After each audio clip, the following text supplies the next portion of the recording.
देखो यार आजकल जैसे भी ग्राफिक्स कार्ड के प्राइसेस चल रहे हैं ना, तो भाई पीसी बिल्ड करना ऐसा हो जा रहा है अंदर से कि भाई क्या करें। अब इस महंगाई के दौर में हमारे पास आते हैं दो फरिश्ते, AMD के APUs 5600G एंड 5700G। और ये APUs क्या है, थोड़ा सा डाउट आ रहा होगा, इसको बिल्कुल शॉर्ट में क्लियर कर देता हूँ। APUs हमारे एक्सेलरेटेड प्रोसेसिंग यूनिट होते हैं। तो APU क्या है हमारा, बेसिकली आप मान सकते हो CPU और iGPU कंबाइंड होता है। अब जब भी हम पीसी बिल्ड करते हैं, फॉर एग्जांपल Ryzen 7 5800X हो गया या 5600X हो गया, X सीरीज में क्या होता है, आपको ग्राफिक कार्ड लगाना पड़ता है, आप प्रोसेसर से डिस्प्ले आउटपुट नहीं ले सकते। बट APUs में क्या होता है कि आप प्रोसेसर से भी डायरेक्टली मदरबोर्ड से डिस्प्ले आउटपुट ले सकते हो। ग्राफिक कार्ड का अगर बजट नहीं है तब भी आप अपना पीसी बिल्ड कर सकते हो। और पहले क्या था, APU की इतनी इज्जत नहीं थी। APU का समझते थे कि यार बस ठीक ठाक परफॉर्मेंस दे देगा, MS वर्ड पेंट मूवी दिखा देगा, बस इतना ही हो सकता है। बट Ryzen की 5000 सीरीज के जब APU आया तो हो गया गेम चेंज एकदम से। इसके अंदर आप 1080p गेमिंग से लेके 4K वीडियो एडिटिंग तक सब कुछ कर सकते हो। वो आपको वीडियो में आगे पता चली जाएगा। अब सबसे पहले आपको हमारी बिल्ड बताता हूँ। इसके अंदर हम 5700G प्रोसेसर यूज कर रहे हैं। इसके अंदर हम B550 Tomahawk MPG motherboard use कर रहे हैं। XPG की 16GB रैम हम यूज कर रहे हैं, डुअल चैनल में 3200 मेगाहर्ट्ज क्लॉक स्पीड वाली। और इसके अंदर जो हमारी PSU पावर सप्लाई, वो हमारी डीप कूल की 750 what power supply. I know power supply थोड़ी भारी भरकम लगा दी, मशीनरी के हिसाब से इतनी जरूरत थी नहीं, लेकिन हमें उम्मीद है इसके अंदर हम ग्राफिक्स कार्ड लगाएंगे बाद में।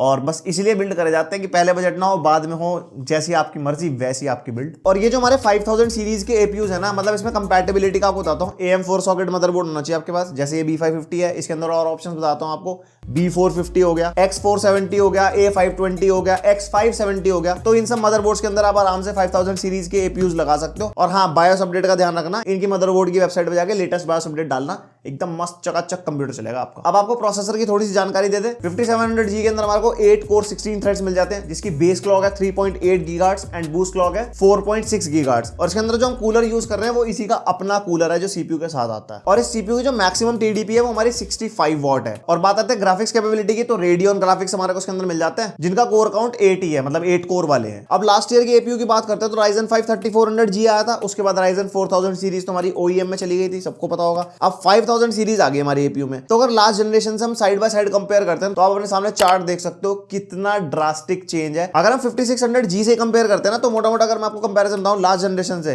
तो 44% बेटर परफॉर्म कर रहा है PC Mark 10 में, 45% बेटर है Cinebench R20 के सिंगल थ्रेडेड बेंचमार्क में, 178% बेटर परफॉर्म कर रहा है R20 मल्टी थ्रेडेड बेंचमार्क में। और ये स्कोर्स मैं आपको बता रहा हूं वो डिस्क्रीट ग्राफिक्स कार्ड के साथ के हैं, मतलब अगर एक्सटर्नल ग्राफिक कार्ड लगा होगा उसके अकॉर्डिंग बताया मैंने आपको। देखो ऑन पेपर बातचीत बहुत हो गई, अब सीधा बात कर लेते हैं परफॉर्मेंस की एंड बेंचमार्क्स बताता हूं आपको। Cinebench R23 टेस्ट में multi core score 13280 and single core score 1429। और Geekbench 5 में multi core score 7054 and single core 1442। तो जो CPU की पावर है इन्हीं दो बेंचमार्क से पता लग जाती है कि CPU कितना स्टैंड आउट कर रहा है। मतलब अगर आप एक PC बिल्ड में सोल CPU की परफॉर्मेंस देख रहे हो तो ये नंबर देख के कुछ बोलने की जरूरत होनी नहीं चाहिए। फिर हमने 3D Mark TimeSpy टेस्ट भी किया था, जिसका टोटल स्कोर 1275 निकला, ग्राफिक्स स्कोर 1117 और CPU score 6509। Graphics score definitely come रहने वाला है क्योंकि डेडिकेटेड ग्राफिक्स कार्ड नहीं है, iGPU से ही चल रहा था पूरा टेस्ट। लेकिन अगर आप CPU स्कोर पे नजर मारोगे 6500, भाई बहुत सही परफॉर्मेंस है। और ये APU हमारा डेली यूसेज में कैसा परफॉर्म करेगा उसके लिए PC Mark 10 का टेस्ट किया, जिसका हमारा स्कोर निकला 6126। तो ये तो नंबर हो गए। अब आपको रियल लाइफ एक्सपीरियंस बताता हूं। मैं पिछले 15 दिन से इस मशीनरी को यूज कर रहा हूं और इसके अंदर हमने 4K वीडियो एडिटिंग करके देखी प्रीमियर प्रो पे, और एकदम स्मूथ एक्सपीरियंस। एक्सपोर्टिंग में आई नो थोड़ा सा टाइम लगता है, बट जहां पे हमारे मल्टी थ्रेडेड परफॉर्मेंस का यूज होता है, जो हमारा CPU का यूज है, वहां पे हमारी जैसे टाइमलाइन होगी, एडिटिंग होगी,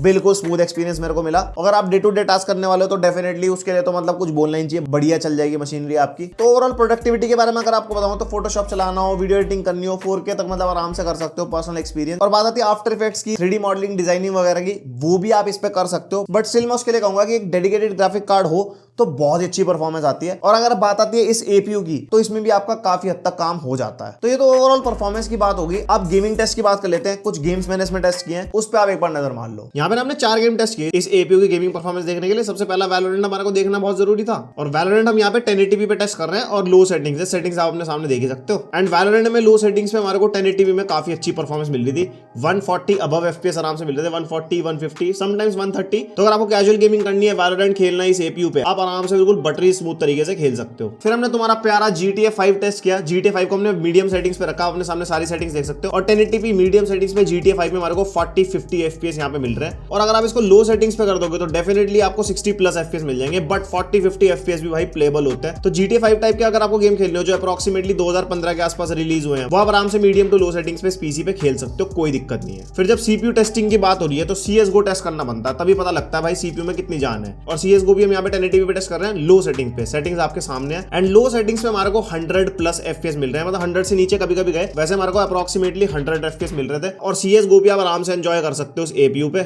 उसके बाद लिमिट पुश करने के लिए मैंने वॉरजोन खेला 1080p पे और जो सेटिंग्स रखी थी मैंने बिल्कुल लोएस्ट सेटिंग रखी थी, इससे ऊपर रख नहीं सकते थे और 1080p पे हमारे को 25-30 FPS मिल रहा है। डेफिनेटली प्लेबल नहीं है गेम, मैं मान सकता हूँ। उसके बाद मैंने इसको 720p पे कर दिया था। ऑब्वियसली 720p पे वो क्लैरिटी तो नहीं मिलेगी आपको, बट 720p पे कहीं हद तक गेम प्लेबल हो गई थी। अप्रोक्सीमेटली 50-60 FPS हमारे को मिलने लगे थे। तो ये वाली गेम सिर्फ टेस्टिंग के लिए कह सकते हैं, रियल लाइफ में से कि हाँ इतना अच्छा एक्सपीरियंस नहीं मिलने वाला। अब जैसे कि AMD का APU है हमारा, तो इसके अंदर आपको FSR का सपोर्ट मिलेगा, फिडेलिटी FX सुपर रेजोल्यूशन, जिसके अंदर आपको radian boost, radian anti lag, radian image sharpening जैसी बहुत सारी चीजों का सपोर्ट मिल जाता है। और FSR बेसिकली होता क्या है, आसान भाषा में बताऊं, आपके गेम को कम रेजोल्यूशन पे चला के उसको अपस्केल करके आपको दिखाया जाता है और क्वालिटी में भी कोई डिफरेंस नहीं आता और आपको FPS का बूस्ट मिलता है। और FSR हमारा 70+ टाइटल्स में इस टाइम सपोर्ट कर रहा है और करंट AAA टाइटल जैसे Horizon Zero Dawn, Far Cry 6, Resident Evil Village, God of War जैसे टाइटल्स में मतलब सपोर्ट कर रहा है और आने वाले डेफिनेटली बहुत सारे गेम्स में सपोर्ट करेगा। तो ये बेनिफिट भी आपको AMD के APU में मिल जाता है। और अगर आप AMD का PC बिल्ड करोगे तो ऐसा नहीं आपको खाली आ जाओगे, बिल्कुल आपको 1 महीने का Xbox का PC सब्सक्रिप्शन भी मिल सकता है। और अगर आप AMD के CPU प्लस GPU दोनों को यूज करते हो तो 1 मंथ एक्स्ट्रा और सब्सक्रिप्शन मिल सकता है Xbox गेम पास का। और जिन्हें Xbox गेम पास का नहीं पता उन्हें बता दो, उसके अंदर आपको 100 से भी ज्यादा AAA टाइटल्स मिल जाते हैं जो आप गेम खेल सकते हो ऑन द गो अपने PC पे डाउनलोड करके। तो भाई ये भी एक प्लस पॉइंट है। और ये जो आपको रिवॉर्ड मिलेंगे जो आपके Xbox गेम पास वगैरह हो गए, ये AMDrewards.com वेबसाइट पे जाके आप मतलब रिडीम कर सकते हो। तो ये तो था फुल रिव्यू आपके AMD 5700G APU का। तो बात आती है कंक्लूजन की, तो डेफिनेटली आज की डेट में अगर आपका बजट थोड़ा सा टाइट है और आप सस्ते में बढ़िया काम चलाना चाहते हो, मतलब बिना ग्राफिक कार्ड के आप PC बिल्ड करते हो, ऐसा नहीं है कि इसमें ग्राफिक कार्ड लगा नहीं सकते, डेफिनेटली आप बाद में ग्राफिक्स कार्ड का अगर बजट बनता है आप डेफिनेटली इसमें लगा सकते हो। बट फॉर अ स्टार्ट एकदम आपको PC बिल्ड करना है, आपको अर्जेंसी का काम है, तो डेफिनेटली Ryzen 5000 सीरीज के APUs आप कंसीडर कर सकते हो। और प्राइसिंग भी काफी अफोर्डेबल है यार इस टाइम पे। अगर मैं आपको बताऊं 25 to 30,000 के बीच में इसका प्राइस चल रहा है, तो मैं कोशिश करूंगा डिस्क्रिप्शन में लिंक देने की, वहां से बाय कर सकते हो। और ये जो हमारी बिल्ड है, इसके जो कंपोनेंट्स हमने यूज करे हैं उनके भी लिंक्स मैं आपको डिस्क्रिप्शन में दे दूंगा, वो भी आप चेकआउट कर लेना। और क्या करोगे आप भाई साहब, लाइक तो मारो वीडियो को, बाकी चीजें बाद में चेकआउट करना, सब्सक्राइब, शेयर एंड बस और कुछ नहीं। मिलते हैं नेक्स्ट वीडियो में, तब तक के लिए बाय।